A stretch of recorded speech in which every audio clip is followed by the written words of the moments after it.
Ramogi TV, Mombasa.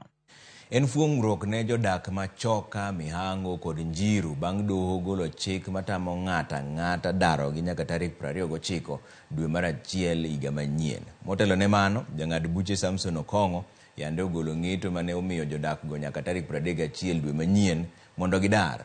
Magi timore kinde ma jodak kod jotelo medo seyo jatend migawo mar lowo Alice Wahome ewi chung' mare ni jodak go ni kendgi kendo sirikal ok bidonje wechego. Walter Nyambaga nigi ler mar wachni. The court gave an injunction to stop the eviction.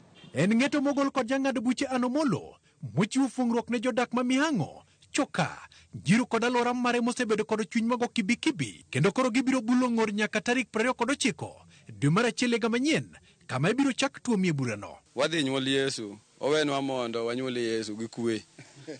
Puodho iweyo kata bobro wewenwa kwe obed gi kwe. Wasebed ka higni mang'eny. To wadhi Christmas, koth bende chwe.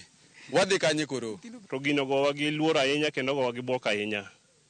Nikech ne waparo ni wanyalo yweyo bang' tich matek. Bura momaki kod jodak moingo 600 e nyim doho modoro ni mondo theko bedie kind familia mar Kirima kod jodak moko ni negi nyiepo. Kata kamano, doho ma Kisumu yande oyango ni gin kod thuolo mar dak nyaka tarik 31 dwe manyien kapok olonygi oko e lobno. Kutusaidia Alice Wahome jana si kutufukuza vile alikuwa anasema, ni atupatie serikali, itupatie resources, itupatie wafanyikazi, masavia, manini wakuja wapime tena hii shamba. Imetushtua sana, amesema ya serikali haitahusika, but sisi we are ready to negotiate with the owner. Kaginya loso winjruok mondo maendeleo manje setimore kidogo chini kechika omuk utegi to Nairobi dhi dong du.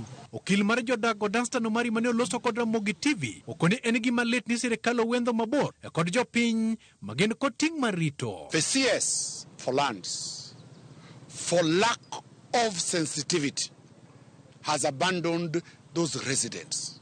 Those residents have been paying taxes and rates to the government of Kenya. The CS comes out very clearly and says, you are alone. That was very insensitive. Magitimore kama en jatend migawo mar lowo Alice Wahome oyudore orindi maliet e lwet jo od bura kaka Makasarani Ronald Karauri kod nyawadgi ma Embakasi East Babu Wino moko ni jatelno rem nyiso chuny ma sirikal ni godo mar rito jopinye. I want to say that the government will not be involved in settling those issues between the family and any claimant or any person on that land. Onge ng'ama noluonge wach law mar Kirima. Onge ng'ama nonyise no bi mondo negotiate kata bi mediate wach mar negotiation. Okinya wacho ni mondo ji owuoge law no piyo nikech court noloso to pokwa exhaust all appeal mechanisms. Unless she is holding brief for the Kirimas, because the voices we are hearing on ground now is people feel intimidated, and we would hope that she retracts those statements, especially seeing now that there is an order from the court. It is curious that the orders come only a day after her statements were made.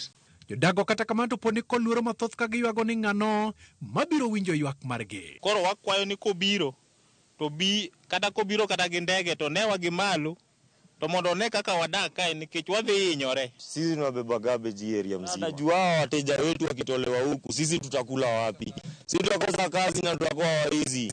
Ikilima podi manyo dwoko makare manyalo dwoko chien ywaruok mar dar, sirikal bende omed se kuom kawo chung' moreto kar kelo thek mosekelo wede kindi jodak. The public interest of those children, of those followers of the church, of those students, of those pregnant mothers, of those vulnerable group. Kikuchak wach negotiations ma jomoko wuok ringo dhi ninde dhod Kirima ni dwaro ni mondo chak chulo pesa. Pesa mibo nyisu kanyo en pesa turi moko bo chulo. Not everybody will afford to purchase this land at the current rate.